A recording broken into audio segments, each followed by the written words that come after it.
তো দর্শক, আমি এখন কারেন্ট পোকা চেক করছি জমিতে। তো কারেন্ট পোকা মূলত কি?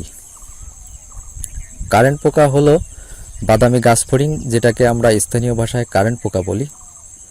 তো এর শোষণ ক্ষমতা এত বেশি যে কারণে কিন্তু স্থানীয় ভাষায় এটাকে কারেন্ট পোকা নামকরণ করা হয়েছে।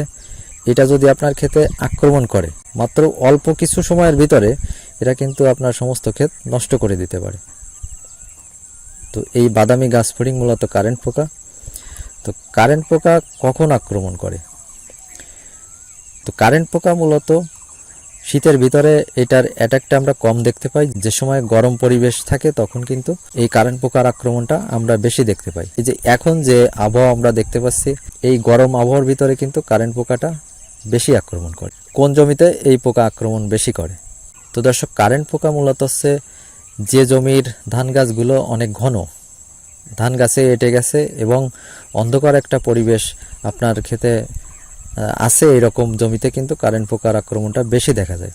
এছাড়া আপনার জমির মাটি যদি ভেজা থাকে, জমিতে যদি পানি থাকে, জমিতে যদি স্যাঁতস্যাঁতে একটা পরিবেশ থাকে, ওই অবস্থায় কিন্তু কারেন্ট পোকাটা বেশি আক্রমণ করে। তো সেক্ষেত্রে আমাদের ধানের যে জমিটা, ওইটা যে টাইমে আমাদের পানির প্রয়োজন নেই সেই টাইমে আমরা পানিটা অপসারণ করে রাখলে এই পোকার আক্রমণটা অনেকাংশে কম হয়। বাট বৃষ্টির কারণে কিন্তু এখন সমস্ত জমিতে পানি, সেক্ষেত্রে পানি অপসারণের কোনো সুযোগ নাই।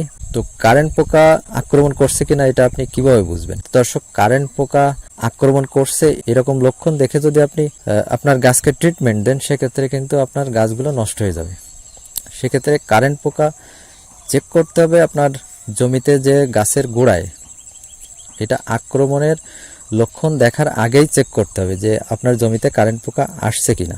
কারেন্ট পোকা যেখানে আক্রমণ করে সেখানে ধান গাছগুলা ঢলে পড়ে যায়, ওই ধান গাছের রস শুষে খেয়ে ওই ধান গাছগুলোকে দুর্বল করে ফেলে। এর ফলে কিন্তু ওই ধান গাছগুলা আস্তে আস্তে বেঁকে পড়ে যায়। ধান গাছের গোড়ায় এটা বেশি অ্যাটাক করে।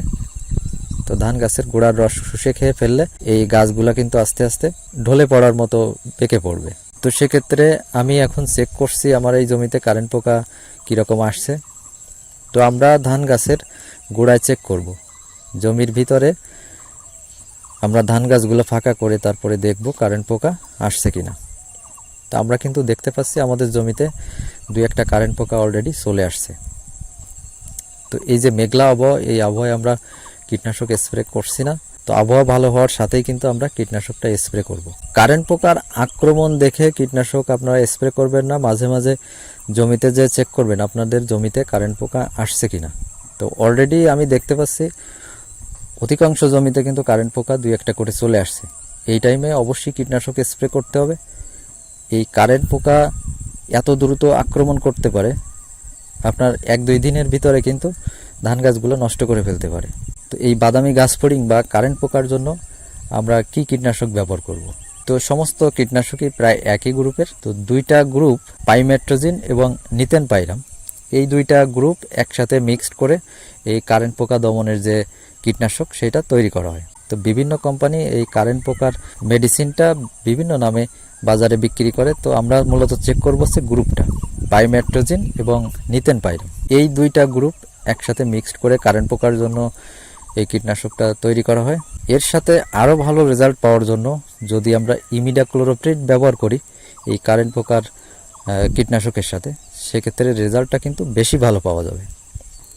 তো খরচটা একটু বেশি হবে, বাট এর কার্যকারিতাটা কিন্তু অনেক দিন থাকবে। তো পাইমেট্রোজিন, নিতেন পাইরাম, এই দুইটা গ্রুপ, এর সাথে আমরা ব্যবহার করব ইমিডাক্লোরোপ্রিড। তো এটা ব্যবহারের ক্ষেত্রে যদি আপনি গাছগুলো একটু ফাঁকা করে স্প্রে করতে পারেন, সেটার রেজাল্ট বেশি ভালো পাওয়া যাবে। তো এই মুহূর্তে সমস্ত জমি কিন্তু ধান গাছে এঁটে গেছে, কোথাও কোনো ফাঁকা নাই। তো আমরা মাঝে মাঝে ফাঁকা তৈরি করব, তারপরে আমরা চেষ্টা করব ধান গাছের গোড়ায় এই কীটনাশকটা যাতে পৌঁছে যায়। তো দর্শক, আপনারা কারেন্ট পোকার আক্রমণের লক্ষণ দেখে যদি কীটনাশক স্প্রে করতে যান, সেক্ষেত্রে আপনার ধান গাছগুলো কিন্তু নষ্ট হয়ে যাবে। তাই মাঝে মাঝে চেক করবেন ধান খেতে যে। তো দর্শক, এই ছিল আজকের ভিডিও। তো ভিডিওটি যদি ভালো লাগে অবশ্যই লাইক করবেন, শেয়ার করবেন, আর যদি কোনো মতামত থাকে কমেন্টস বক্সে লিখে জানাবেন। তো ধন্যবাদ সাথে থাকার জন্য। দেখা হবে পরবর্তী কোনো ভিডিওতে। ভালো থাকবেন সবাই।